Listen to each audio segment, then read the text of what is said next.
नमस्कार दोस्तों। आज मैं आपके लिए कहानी लेके आई हूँ मंत्र, जो मुंशी प्रेमचंद्र जी के द्वारा लिखी हुई है। इसका पहला पार्ट मैंने बनाया है, ये दूसरा पार्ट। शहर से कई मील दूर एक छोटे से घर में एक बूढ़ा और बुढ़िया अंगीठी के सामने बैठे जाड़े की रात काट रहे थे। बूढ़ा नारियल पीता था और बीच बीच में खांसता था। बुढ़िया दोनों घुटनों में सिर डाले आग की ओर ताक रही थी। एक मिट्टी के तेल की कुप्पी ताक पर जल रही थी। घर पे न चारपाई थी न बिछौना। इसी कोठरी में एक चूल्हा था। बुढ़िया दिन भर उपले और सूखी लकड़ियां बटोरती थी। बूढ़ा रस्सी बटकर बाजार में बेच आता था और उनकी यही जीविका थी। उन्हें न किसी ने रोते देखा न हंसते। उनका सारा समय तो सिर्फ जिंदा रहने में कट जाता था। इतने बुजुर्ग थे, मानो मौत द्वार पर खड़ी थी। रोने या हंसने की फुर्सत कहाँ थी उनको। बुढ़िया ने पूछा, कल के लिए अनाज नहीं है तो क्या काम करोगे? जाकर झगड़ू साहब से 10 सेर अनाज ले आऊंगा। उनके पहले पैसे तो दिए ही नहीं, और उधार कैसे देगा? न देगा न सही, घास तो कहीं नहीं गई है। दोपहर तक क्या 2 आने की घास भी नहीं काटूंगा। इतने में एक आदमी ने द्वार पर आवाज लगाई, भगत, ओ भगत, सो गए क्या? जरा किवाड़ तो खोलो। भगत ने उठकर किवाड़ खोल दिए। एक आदमी ने अंदर आकर कहा, कुछ सुना है? डॉक्टर चड्ढा के लड़के को सांप ने काट लिया है। भगत ने चौंक कर कहा, चड्ढा बाबू के लड़के को? वही चड्ढा बाबू है ना, जो छावनी में बंगले में रहते हैं? हाँ हाँ वही। शहर में हल्ला मचा हुआ है, जाते हो तो जाओ, इतना पैसा मिलेगा आदमी बन जाओगे। बूढ़े ने कठोर भाव से सिर हिलाकर कहा, मैं नहीं जाता, मेरी बला जाए। वही चड्ढा है, खूब जानता हूँ। भैया को लेकर उन्हीं के पास गया था। खेलने जा रहे थे, पैरों पर गिर पड़ा कि एक नज़र देख लीजिए, मगर सीधे मुंह बात तक न की। भगवान बैठे सुन रहे थे। अब पता चलेगा बेटे का गम कैसा होता है। कई लड़के हैं? नहीं जी, यही तो एक लड़का था। सुना है सबने जवाब दे दिया है। भगवान बड़ा कारसाज है। उस वक्त मेरी आंखों से आंसू निकल पड़े थे, पर उसे तनिक भी दया नहीं आई थी। मैं उसकी जगह पर होता तो अब तो बात भी नहीं पूछता कि क्या बात है। तो ना जाओगे? हमने जो सुना था तुम्हें कह दिया। अच्छा किया, अच्छा किया। कलेजा ठंडा हो गया, आंखें ठंडी हो गईं, लड़का भी ठंडा हो गया होगा। तुम जाओ, आज चैन की नींद सोऊंगा। ज़रा तंबाकू खा लेता हूँ, एक चिलम आज और पीऊँगा खुशी से। अब मालूम होगा लाला को, सारी साहबी निकल जाएगी। हमारा क्या बिगड़ा? लड़के के मर जाने से कोई राज थोड़ी ना चला गया। जहाँ 6 बच्चे मर गए थे वहाँ एक और चला गया। तुम्हारा तो राज सुना हो जाएगा डॉक्टर बाबू। उसी के वास्ते सबका गला दबा दबा कर जोड़ा था ना। अब क्या करोगे? जाऊंगा देखने एक बार, कुछ दिन के बाद पूछने जाऊंगा मिजाज। आदमी चला गया। भगत ने किवाड़ बंद कर दिए। तब चिलम पर तंबाकू रखकर पीने लगा। बुढ़िया ने कहा, इतनी रात गए जाड़े में कौन जाएगा? अरे दोपहर होती फिर भी नहीं जाता, सवारी दरवाजे पर आती फिर भी नहीं जाता। भूला नहीं हूँ। अपने बच्चे की सूरत आज भी आंखों में फिर रही है। इस निर्दयी ने उसे एक नज़र देखा तक नहीं था। क्या मैं नहीं जानता कि वह नहीं बचेगा? मुझे खूब पता था कि वह नहीं बचेगा। चड्ढा भगवान थोड़ी न थे कि उनके एक निगाह देख लेने से अमृत बरस जाता। सिर्फ मन की बात थी, जरा तसल्ली हो जाती, बस इसीलिए उसके पास गया था। अब किसी दिन जाऊंगा और कहूँगा, क्यों साहब, कहिए क्या रंग है? दुनिया बुरा कहेगी कहे, कोई परवाह नहीं। छोटे आदमियों में तो ये सब ऐब होते ही हैं, बड़ों में कोई ऐब नहीं होता, वो तो देवता होते हैं। भगत के लिए यह जीवन में पहला अवसर था कि ऐसा समाचार पाकर वह बैठा रह गया हो। 80 वर्ष के जीवन में ऐसा कभी नहीं हुआ था कि सांप की खबर पाकर वह दौड़ न गया हो। माघ पूस की अंधेरी रात, चैत बैसाख की धूप और लू, सावन भादों की चढ़ी हुई नदी और नाले, किसी की उसने कभी परवाह नहीं की थी। वह तुरंत घर से निकल पड़ता था, निस्वार्थ, निष्काम। लेन देन का विचार कभी दिल में नहीं आया। यह ऐसा काम नहीं था, जान का मूल्य कौन दे सकता है। यह तो एक पुण्य का काम था। सैकड़ों निराशों को उसके मंत्रों ने जीवन दान दिया था, पर आज वह घर से कदम नहीं निकाल सका। यह खबर सुनकर सोने जा रहा है। बुढ़िया ने कहा, तम्बाकू अंगीठी के पास रखी हुई है, उसके भी आज 2.5 पैसे हो गए, देती ही न थी। बुढ़िया यह कहकर लेट गई। बूढ़े ने कुप्पी बुझाई, कुछ देर खड़ा रहा, फिर बैठ गया, अंत में लेट गया। पर यह खबर उसके हृदय पर बोझ की तरह रखी हुई थी। उसे मालूम हो रहा था कि जैसे उसकी कोई चीज खो गई हो, जैसे सारे कपड़े गीले हो गए हैं या पैरों के नीचे कीचड़ लगा हुआ है, जैसे उसके मन में बैठा हुआ उसे घर से निकलने के लिए कोई कुरेद रहा है। बुढ़िया जरा देर में खर्राटे लेने लगी।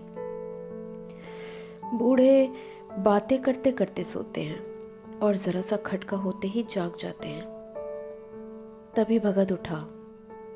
उसने अपनी लकड़ी उठा ली और धीरे से किवाड़ खोले। बुढ़िया ने पूछा, कहाँ जाते हो? कहीं नहीं, देखता था कितनी रात है। अरे अभी बहुत रात है, सो जाओ। नींद नहीं आती। नींद काहे आएगी? मन तो चड्ढा के घर पर लगा हुआ है। चड्ढा ने मेरे साथ कौन सी नेकी कर दी है जो वहां जाऊं? वह आकर मेरे पैरों में पड़ेगा, फिर भी नहीं जाऊंगा। उठे तो तुम इसी इरादे से ही हो। अरे नहीं री, ऐसा पागल नहीं हूं जो मुझे कांटे बोए उसी के लिए फूल बोता फिरूं। फिर बुढ़िया सो गई। भगत ने किवाड़ लगा दिए और फिर आकर बैठा। पर उसके मन की कुछ ऐसी दशा थी जो बाजे की आवाज कान में पड़ते ही उपदेश सुनने वालों की होती है। आंखें चाहे उपदेशक की ओर हों, पर कान बाजे की ओर होते हैं। दिल में भी बाजे की ध्वनि गूंजती रहती है। शर्म के मारे जगह से नहीं उठता। निर्दयी प्रतिघात का भाव भगत के लिए उपदेशक था, पर हृदय उस अभागे युवक की ओर था जो इस समय मर रहा था, जिसके लिए एक एक पल का विलंब घातक था। उसने फिर किवाड़ खोले, इतने धीरे से कि बुढ़िया को खबर भी ना हुई। बाहर निकल गया। उसी वक्त गांव का चौकीदार गश्त लगा रहा था। बोला, अरे कैसे उठे भगत? आज तो बड़ी सर्दी है, कहीं जा रहे हो क्या? भगत ने कहा, नहीं जी, जाऊंगा कहाँ, देखता था अभी कितनी रात है, भला क्या बजा होगा। चौकीदार बोला, 1 बजा होगा और क्या, अभी थाने से ही तो आ रहा था। तो डॉक्टर चड्ढा बाबू के बंगले पर बड़ी भीड़ लगी हुई थी। उनके लड़के का हाल तो तुमने सुना होगा, सांप ने काट लिया है, चाहे मर भी गया हो। तुम चले जाओ तो सच पता चल जाए। सुना है 10,000 तक देने को तैयार है। भगत कहता है, मैं तो ना जाऊं, चाहे वह 10 लाख भी दे दे। मुझे 10,000 या 10 लाख से क्या करना है? कल ही मर जाऊंगा, इतना बूढ़ा आदमी हूं, फिर कौन भोगेगा उन पैसों को? चौकीदार चला गया। भगत ने पैर बढ़ाया। जैसे नशे में आदमी का शरीर अपने काबू में नहीं रहता, पैर कहीं रखता है, पड़ता कहीं है, कहता कुछ है, जुबान से निकलता कुछ है। वही हाल इस समय भगत का था। मन में प्रतिकार था, पर कर्म मन के अधीन में नहीं था। जिसने कभी तलवार नहीं चलाई, वह इरादा करने पर भी तलवार नहीं चला सकता। उसके हाथ कांपते हैं, उठते ही नहीं हैं। भगत लाठी खटखट करता लपका चला जाता था। उसकी चेतना उसे रोकती थी, पर उपचेतना उसे धक्का देती थी। सेवक स्वामी पर हावी था। आधी रास्ते निकल जाने के बाद अचानक भगत रुक गया। हिंसा ने क्रिया पर विजय पाई। मैं यूं ही इतनी दूर चला आया, इस जाड़े में मरने की मुझे क्या पड़ी थी। आराम से सोया क्यों नहीं, नींद ना आती ना सही 2-4 भजन ही गा लेता। व्यर्थ ही इतनी दूर दौड़ा आया। चड्ढा का लड़का रहे या मरे मेरी बला से। मेरे साथ उसने ऐसा कौन सा सुलूक किया है कि मैं उसके लिए मरूं। दुनिया में हजारों मरते हैं, हजारों जीते हैं, मुझे किसी के मरने जीने से क्या मतलब। मगर उपचेतना ने अब एक दूसरा रूप धारण किया, जो हिंसा से बहुत कुछ मिलता जुलता था। वह झाड़ फूक करने नहीं जा रहा है। वह देखेगा कि लोग क्या कर रहे हैं। डॉक्टर साहब का रोना पिटना देखेगा, किस तरह सिर पीटते हैं, किस तरह पछाड़े खाते हैं। यह देखेगा कि बड़े लोग भी छोटे लोगों के भांति रोते हैं या सब्र कर कर रह जाते हैं। वे लोग तो विद्वान होते हैं, सब्र कर कर रह जाते होंगे। हिंसा का भाव यूं धीरज देता हुआ फिर आगे बढ़ा। इतने में 2 आदमी दिखाई दिए। दोनों बातें करते चले आ रहे थे। चड्ढा बाबू का घर उजड़ गया, वही तो एक लड़का था। भगत के कान में ये आवाज़ पड़ी। उसकी चाल और भी तेज हो गई। थकान के मारे पांव न उठते थे। शिरोभाग इतना बढ़ जाता था मानो अब मुंह के बल गिर पड़ेगा। इस तरह वह कोई 10 मिनट तक चला होगा कि डॉक्टर साहब का बंगला नजर आया।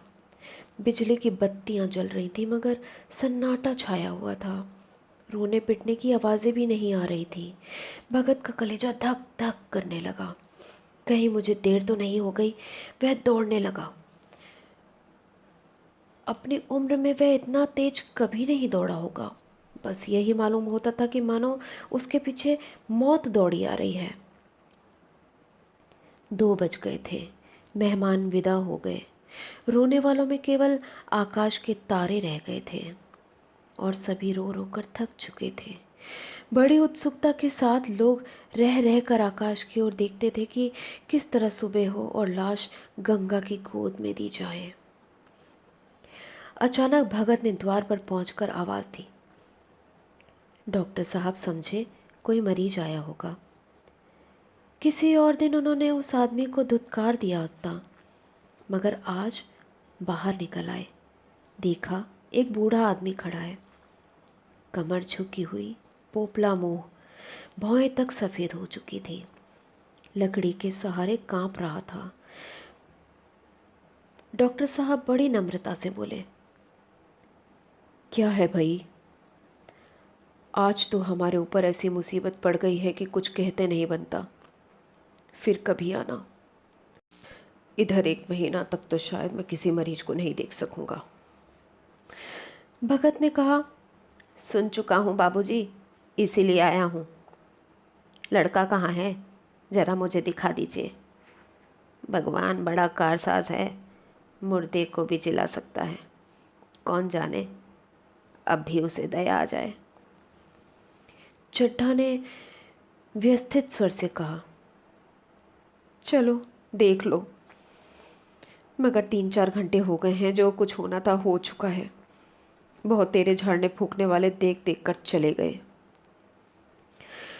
डॉक्टर साहब को आशा तो क्या होती।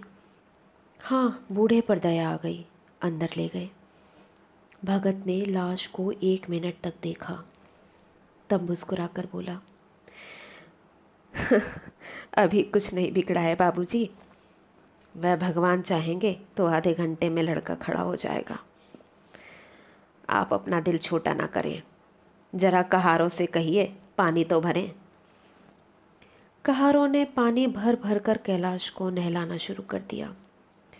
पाइप बंद हो गया था। कहारों की संख्या ज़्यादा नहीं थी, इसलिए मेहमानों ने अहाते के बाहर से कुएं से पानी भर भर के कहारों को दिया। मृणालिनी कलसा लिए पानी ला रही थी। बूढ़ा भगत खड़ा मुस्कुरा मुस्कुरा कर मंत्र पढ़ रहा था, मानो विजय उसके सामने खड़ी है। जब एक बार मंत्र समाप्त हो जाता तब वह एक जड़ी कैलाश को सुंघा देता। इस तरह न जाने कितने घड़े कैलाश के सर पर डाले गए और न जाने कितनी बार भगत ने मंत्र फूका। आखिर जब उषा ने अपनी लाल लाल आंखें खोली तो कैलाश की भी लाल लाल आंखें खुल गई।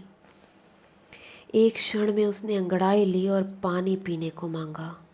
डॉक्टर चड्ढा ने दौड़कर नारायणी को गले लगा लिया। नारायणी दौड़कर भगत के पैरों पर गिर गई और मृणालिनी कैलाश के सामने आंखों में आंसू भरे पोंछने लगी। अब कैसी तबीयत है? एक क्षण में चारों तरफ खबर फैल गई। मित्रगण मुबारकबाद देने आने लगे। डॉक्टर साहब बड़े श्रद्धा भाव के साथ एक के सामने भगत का यश गाते फिरते थे। सभी लोग भगत के दर्शनों के लिए उत्सुक हो उठे, मगर अंदर जाकर देखा तो भगत का कहीं पता नहीं था। नौकरों ने कहा, अभी तो यहीं बैठे थे, चिलम पी रहे थे। हम लोग तंबाकू देने लगे तो नहीं ली, अपने पास से तंबाकू निकाल कर भरी।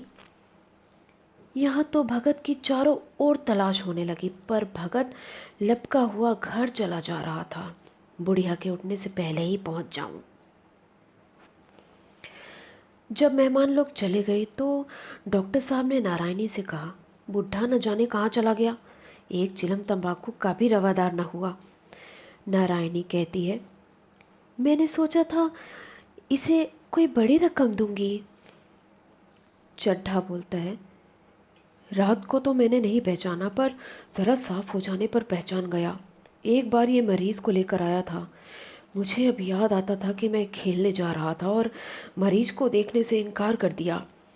आज उस दिन की बात याद आके मुझे इतनी ग्लानि हो रही है, उसे प्रकट नहीं कर सकता।